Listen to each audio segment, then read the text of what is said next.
रूस में समाजवाद की स्थापना किस क्रांति के बाद हुई? तो रूस में समाजवाद की स्थापना रूसी क्रांति से हुई। इसका राइट आंसर ऑप्शन बी। अगले प्रश्न पर आते हैं। 1917 ईस्वी की क्रांति के समय रूस का शासन कौन था? तो जार निकोलस द्वितीय था। इसका राइट आंसर निकोलस द्वितीय हो जाएगा, ऑप्शन ए।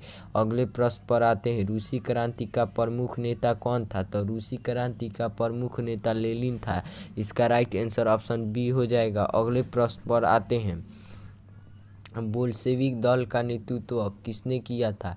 तो बोल्शेविक दल का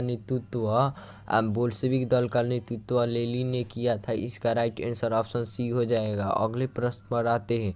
रूस में समाजवादी शासन की स्थापना कब हुई? रूस में समाजवादी शासन की स्थापना 1917 ईस्वी में हुई। इसका राइट आंसर ऑप्शन बी हो जाएगा।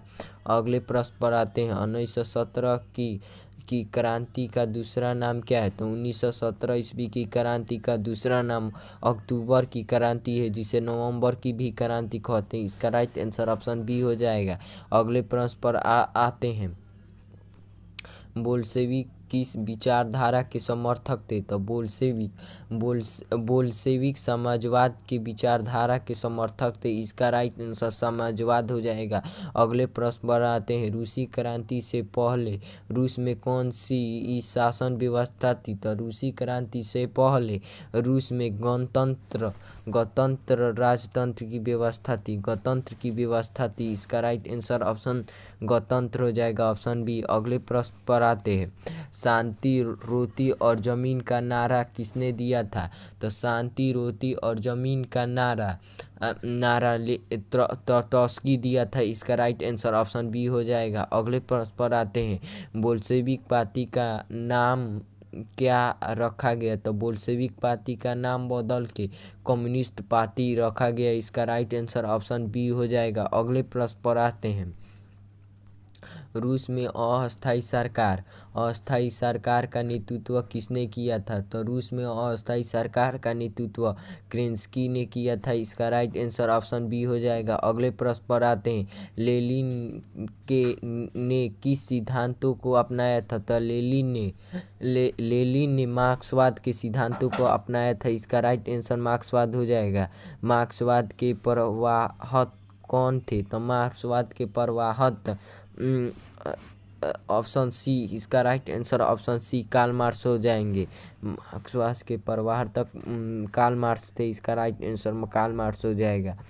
रूस में क्रांति का मुख्य कारण क्या था? तो रूस में क्रांति का मुख्य कारण गरीबी और असमानताएं थी। इसका राइट आंसर ऑप्शन बी हो जाएगा। अगले प्रश्न पर आते हैं। 1917 की क्रांति में मजदूरों की परिषद को क्या कहा जाता है?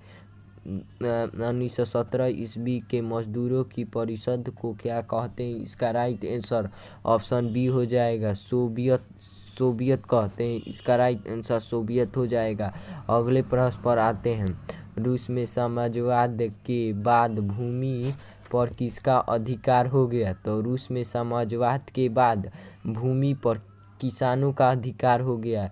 इसका राइट आंसर ऑप्शन नहीं सरकार का हो गया। इसका राइट आंसर ऑप्शन सी हो जाएगा। अगले प्रश्न पर आते हैं। रूस में साम्राज्यवाद की स्थापना के बाद किससे व्यवस्था का अंत हुआ? रूस में साम्राज्यवाद की व्यवस्था के बाद राजतंत्र का अंत हो गया। इसका राइट आंसर ऑप्शन सी हो जाएगा। अगले प्रश्न पर आते हैं। लेनिन की मृत्यु कब हुई थी? तो लेनिन की मृत्यु 1924 ईस्वी में हुई थी। इसका राइट आंसर ऑप्शन ए हो जाएगा। अगले प्रश्न पर आते हैं। लेनिन के बाद रूस का नेता कौन था? तो लेनिन के बाद रूस का नेता स्टालिन था। इसका राइट आंसर ऑप्शन बी हो जाएगा।